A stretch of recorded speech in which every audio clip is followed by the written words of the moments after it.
আজি सोनपुर आरएसएस पक्षर परिवार वन विहार गुलुंडा स्थित आश्रम परिसर में अनुष्ठित होईछि।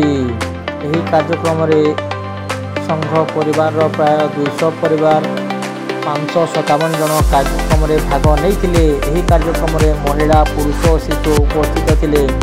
वन विहार विभिन्न खेल होइछला। खेल माध्यम परिवार मध्य भातृत्व भाव सह आत्मीयता बढ़ीला। खेल मजा समस्ते उपभोग करथिले। पवित्र मठरे 24 घंटा रामनाम दीर्घ 10 वर्ष चली आसुची। यही रामनामर आध्यात्मिक परिवेश समस्त परिवार बहु आनंदित होई भक्ति भाव को उपभोग करथिले। ठीक कार्यक्रम होइतला। एही कार्यक्रम रे बलांगीर विभाग प्रचारक प्रणव नायक बौद्धिक रहितला।